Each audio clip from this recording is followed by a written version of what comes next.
ઠંડીની સિઝનમાં લીલા શાકભાજી પુષ્કળ પ્રમાણમાં આવે છે. એમાંથી એવા 5 શાકભાજી વિશે જણાવીશું જેનું સેવન કરવાથી તમારું શરીર ઠંડીની સિઝનમાં પણ ગરમ રહેશે.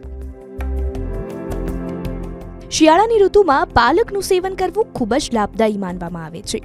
પાલકમાં વિટામિન, મિનરલ્સ, આયરન અને કેલ્શિયમ જેવા તત્વો પૂરતી માત્રામાં રહેલા હોય છે, જેને કારણે પાલકને સુપર ફૂડ માનવામાં આવે છે. આંખોના સ્વાસ્થ્ય માટે શિયાળાની ઋતુના ગાજર શ્રેષ્ઠ માનવામાં આવે છે. ગાજરમાં બીટા કેરોટીનની જબરદસ્ત માત્રા હોય છે, જેનાથી ઇમ્યુન સિસ્ટમ પણ સારી બને છે અને શરદી ઉધરસના ઇન્ફેક્શનથી પણ બચાવે છે.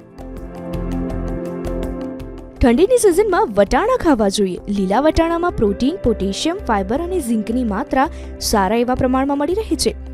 વટાણામાં વિટામિન્સ અને મિનરલ્સ પણ હોય છે, જે શરીરને ઘણા પ્રકારના નુકસાનથી બચાવે છે. મૂળાનું સેવન પણ શિયાળામાં કરવું જોઈએ, જે સ્વાસ્થ્ય માટે વરદાન સાબિત થઈ શકે. તેમાં વિટામિન બી, વિટામિન સીની સાથે સાથે ભરપૂર માત્રામાં પોટેશિયમ પણ રહેલું છે. મૂળાના સેવનથી લીવરની કાર્યક્ષમતા વધે અને કિડનીને પણ સાફ રાખે છે. આદુમાં ગરમી ઉત્પન્ન કરનારા તત્વો રહેલા છે, જે શિયાળાની સિઝનમાં કામની વસ્તુ છે. આદુના સેવનથી બ્લડ સર્ક્યુલેશન સારું રહે છે, જેનાથી શરીરના તાપમાનને પણ નિયંત્રિત કરી શકાય. તો 5 શાકભાજી એવા છે જેનું સેવન શિયાળામાં કરવું જોઈએ.